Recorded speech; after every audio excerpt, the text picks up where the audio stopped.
ओम नमः शिवाय दोस्तों, हर हर महादेव। आज की वीडियो में वर्ष 2025 में मेष राशि के जातकों का वार्षिक राशिफल ईयरली प्रेडिक्शन आपको संपूर्ण सटीक जानकारी मिलने वाली है। Aries sign. तो प्रिय भक्तजनों, आप सभी को सबसे पहले नव वर्ष की हार्दिक शुभकामनाएं। नया साल आपके लिए मंगलमय हो, शुभकामनाएं लेकर के आए। आपके घर में सुख समृद्धि और धन की बरकत सदैव बनी रहे। आज की वीडियो में मेष राशि के जातक, उनके ऊपर पूरे वर्ष फल का क्या असर रहने वाला है, इसके बारे में आपको सटीक जानकारी मिलने वाली है। वीडियो में अंत तक जरूर बनी रहिए। मेष राशि में एरीज साइन काल पुरुष की कुंडली में पहली राशि होती है। 12 राशियां होती हैं, तो यह पहली राशि होती है और मेष राशि के स्वामी मंगल देव बनते हैं। यह राशि बहुत ही मेहनत वाली होती है। इस राशि के जातक बहुत मेहनत करते हैं और यह सच्चे मन वाले होते हैं, ज्ञानी होते हैं। इसके साथ साथ ज्ञान के साथ साथ यह खर्चीले भी बहुत होते हैं। इनका स्वास्थ्य कैसा रहेगा, पारिवारिक जनजीवन, प्रेम प्यार, दाम्पत्य जीवन, व्यापार, नौकरी, इसके बारे में आप संपूर्ण जानकारी मिलने वाली है। और जानते हैं कि सबसे पहले ग्रह गोचर की स्थिति क्या रहने वाली है नव वर्ष में। मेष राशि में आपके जो गुरु हैं, देव गुरु बृहस्पति, वह दूसरे भाव में रहेंगे और मंगल चतुर्थ भाव में है, केतु छठे भाव में है कन्या राशि में, और अष्टम भाव में बुध विराजमान रहेंगे, नवम भाव में सूर्य विराजमान रहेंगे और एकादश भाव में शनि और शुक्र विराजमान रहेंगे। द्वादश भाव में 12वें भाव में जो है राहु विराजमान रहेंगे। तो यह ग्रह गोचर की स्थिति है। 2025 में शनि की 7.5 भी लगने वाली है, तो लोग बहुत डर रहे हैं, भयभीत हैं कि शनि की 7.5 से बहुत परेशानी होने वाली है। ऐसा कुछ भी नहीं है प्रिय दोस्तों। शनि जो है 30 वर्ष के बाद ये 7.5 शनि की लगने वाली है मेष राशि में।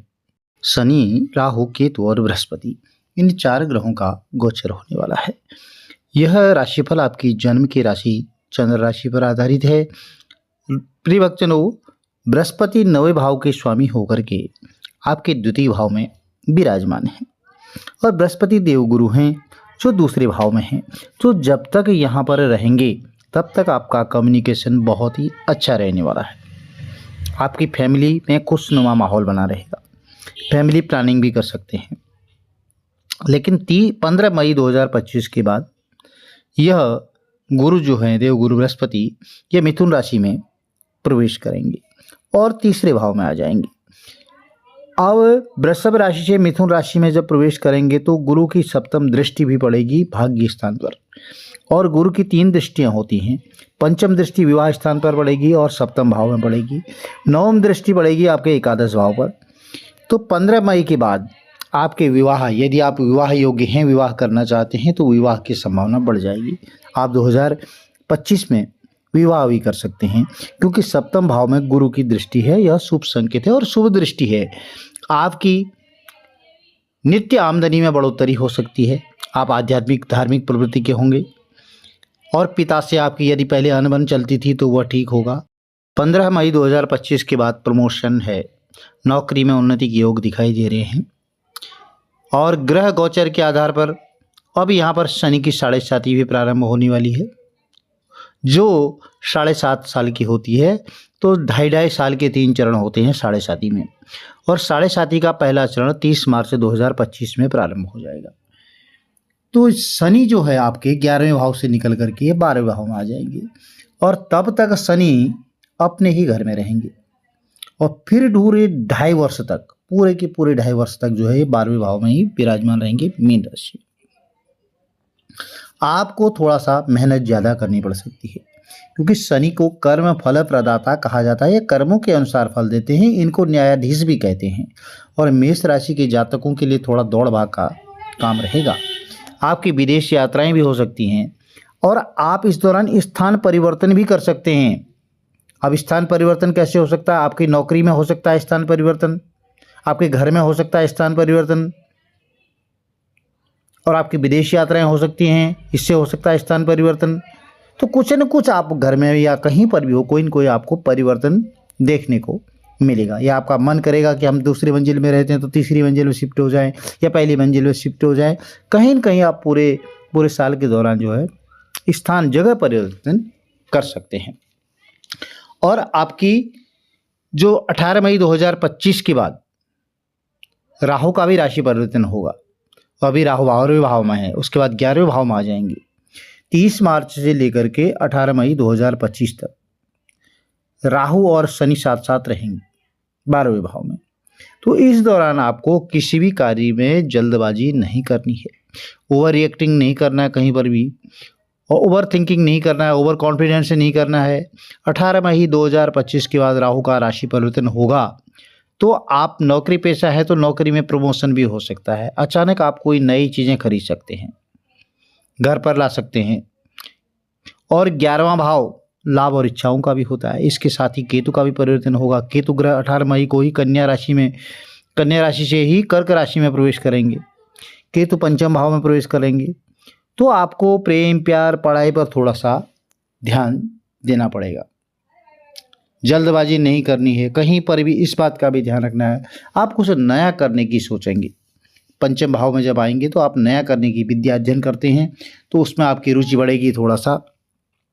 आप मंगल जानते हैं कि मंगल आपकी नीच राशि में है। भाई मेष राशि के जो लग्नेश हैं, लग्नेश जो है मंगल होता है, मेष राशि के स्वामी मंगल देव बनते हैं। तो मंगल वक्री होकर के चल रहे हैं, तो यह आपको लाभ हानि मतलब पॉजिटिव निगेटिव दोनों रिजल्ट देंगे। आप बहुत बेस्ट की सोचेंगे तो थोड़ा सा उसमें आपको दिक्कत हो सकती है। आप भूमि भवन जमीन में आपका यदि कोई सपना है निवेश करने का तो आप कर सकते हैं, यह शुभ रहेगा आपके लिए। और मेष राशि के जातकों के लिए जब केतु लगभग 18 माह यहाँ पर रहेंगे एक राशि में, तो कुंडली में केतु की कमजोरी होने से, यदि आपकी कुंडली में केतु की क्या स्थिति है हमें पता नहीं है, यदि केतु की कुंडली में कमजोरी होती है तो हर काम में थोड़ा सा कंफ्यूज हो जाता है आदमी, भ्रमित हो जाता है। और दरअसल यह एक तरह से छाया ग्रह होते हैं। जब भी कुंडली में राहु किसी ग्रह के साथ होता है तो उस ग्रह को ग्रहण लगा हुआ या थोड़ा सा परेशानी वाला या कमज़ोर कर देता है। तो ज़्यादा आपको परेशान होने की आवश्यकता नहीं है। स्वास्थ्य में उतार चढ़ाव लगा रहेगा क्योंकि मंगल सेनापति हैं ठीक ठाक। उसी तरह जैसे मंगल सेनापति लीडरशिप कर सकते हैं आप जैसे नौकरी करते हैं लीडरशिप कर सकते हैं, व्यापार करते हैं व्यापार में भी आप लीडरशिप कर सकते हैं। और मंगल वक्री रहेंगे, थोड़ा बहुत छोटी मोटी समस्याएं आपको लगी रहेंगी क्योंकि नीच का मंगल है। ओवर रिएक्टिंग से आपको बचना है, ओवर थिंकिंग से बचना है। यदि वाहन चलाते हैं आप, एक और सावधानी रखनी है आपको, यदि वाहन चलाते हैं तो वाहन सावधानी पूर्वक चलाएं। नया कार्य कर सकते हैं।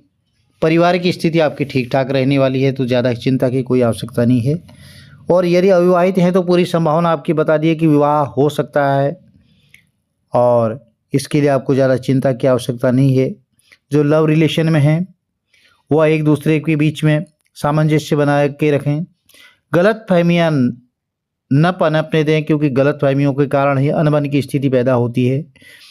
इसलिए एक दूसरे के प्रति लॉयल बने रहें और बेहतर होगा एक दूसरे को समझने के लिए आप बातों को सुनने की आदत डालें। और आर्थिक पक्ष की बात करें तो ओवरऑल पूरे वर्ष में आपकी आर्थिक स्थिति ठीक ठाक रहने वाली है क्योंकि मध्य यानी मई में जो है बृहस्पति आपकी कुंडली के दूसरे भाव में रहेंगे तो ग्रह गोचर होगा।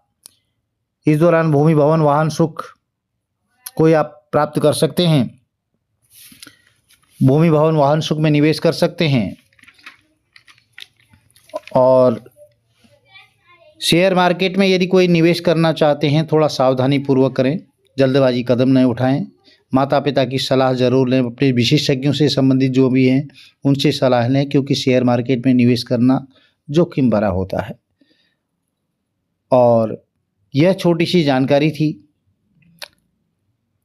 आप हनुमत उपासना करें, हनुमान जी की उपासना करें और गुरुवार को उपवास रखते हैं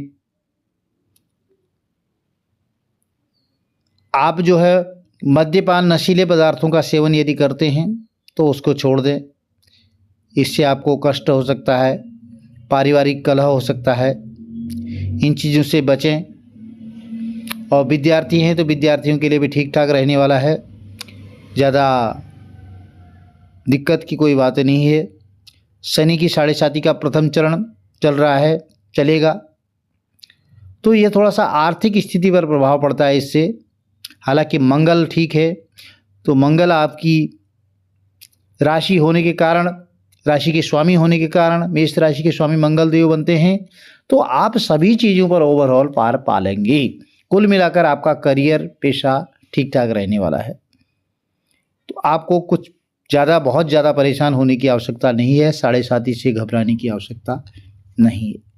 तो यह मेष राशि एरीज साइन के वार्षिक राशिफल जनवरी से लेकर के दिसंबर का था। यदि वीडियो में दी गई जानकारी आपको लाभप्रद रही है तो चैनल को लाइक करें, शेयर करें, सब्सक्राइब करें, साथ में बेल आइकन अवश्य प्रेस कर दें, जिससे आने वाले वीडियोज़ की नोटिफिकेशन आपको ठीक समय पर मिल सके। यदि आप कुंडली विश्लेषण करवाना चाहते हैं तो दिए गए नंबर पर आप संपर्क कर सकते हैं, संपूर्ण सटीक जानकारी प्राप्त होगी। हर हर महादेव, जय माता दी।